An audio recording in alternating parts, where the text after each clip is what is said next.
আসসালামু আলাইকুম এভরিওয়ান। তো আজকে আমরা একটা নতুন ব্লগ নিয়ে আপনাদের সামনে হাজির হলাম। তো যেটা ছিল আজকে যে ব্লগটার বিষয়টা, সেটা হলো কক্সবাজারের জিপ গাড়ি সম্পর্কে রোজার সময়।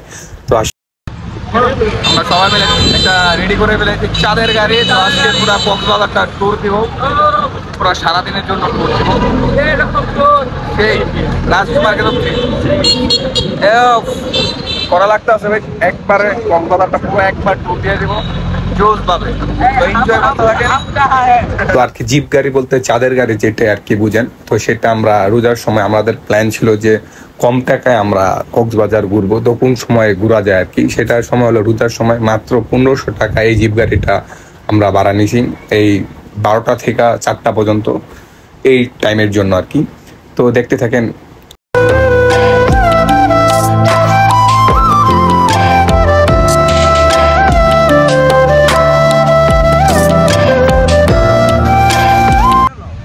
তো আসলে জিপ গাড়িওয়ালার সাথে আমাদের কন্ট্যাক্ট ছিল যে 4টা প্লেস আমাদেরকে ঘুরাবে। তো ফার্স্ট প্লেসে আমরা আসলাম, এটা হলো মেবি কাঁকড়া বিচ আর কি। এরকম দেন রোজার টাইম একবারে মানুষ কম কম বলতেই চলে, হালকা পাতলা মানুষ আর কি। আর একটা কথা বলে রাখি যে যারা জিপ গাড়ি নেবেন তাদের আগেই বুঝলে নেওয়া দরকার যে যে জায়গায় থামবে ওনাদের টাকা দিতে হবে। মানে প্রতিটা স্থানে 100 টাকা করে লাগে এখন, আগে কম ছিল। তো আসলে আপনারা যারা যাবেন ওনাকে বুঝলে নেবেন, আমি কিন্তু কোনো টাকা দিতে পারবো না, সব টাকা আপনারাই দিবেন যা খরচ আছে। আসলে জিপ গাড়িওয়ালারা আপনাকে কোনোদিনই বলবে না যে কোন কোন স্থানে টাকা দিতে হয়, গাড়ি রাখলে পার্কিং খরচ, এগুলো তারা বলবে না, কোনো সময় বলবে না। আর আসলে আপনারা আমার ভিডিওটা শুনে জানার কি, প্রতি স্থানে 50 টাকা 100 টাকা করে লাগে। আপনি আগে ওনাদের সাথে বলে নেবেন যে যা খরচ হয় তেল মেল যা খরচ সব কিন্তু আপনার, আমি কোনো স্থানে কোনো টাকা আমি দিতে পারবো না, সব কিছু এইখান থেকে ক্লোজ করে যাবেন। তাহলে আপনার ভ্রমণটা হবে খুব সুন্দর আমাদের মতন।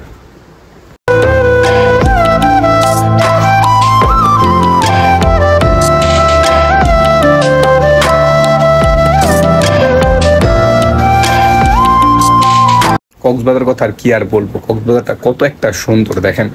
এক পাশে পাহাড় এক পাশে সমুদ্র, এটা মনে হয় পৃথিবীতে আর কোথাও আছে কিনা এটা আমি জানি না আসলে, কিন্তু বাংলাদেশের ভিতরে এত সুন্দর জায়গা কক্সবাজারটা আমাদের সেবা যত্ন রাখা উচিত। কারণ কক্সবাজারবাসীদের, কারণ তাদের চলেই এই সমুদ্র দিয়া। আসলে অনেক জায়গা দেখতেছি যে পাহাড় কাটতেছে আর সমুদ্রের ভিতরে অনেক ময়লা থাকে, এখন মানে পানির ভিতরে ময়লা ফেলায়। আসলে যারা ভ্রমণকারী আছে তাদেরকে আমি অনুরোধ করবো যে আপনারা ময়লা টয়লা না ফালান। সমুদ্র আমাদের সব সময় যদি থাকে, এত সুন্দর থাকে, দেন কত একটা সুন্দর লাগতেছে। আশা করি যারা কম বাজেটে ঘুরতে দিতেছেন তারা এই রোজার টাইমে যান, খুব মজা পাবেন।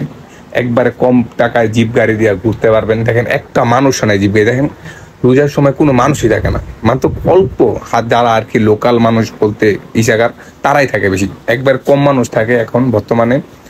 বাজেট কম কিন্তু ঘোরার ইচ্ছা বেশি আমার মতন, তাহলে তারা এখনই চলে যান কক্সবাজার।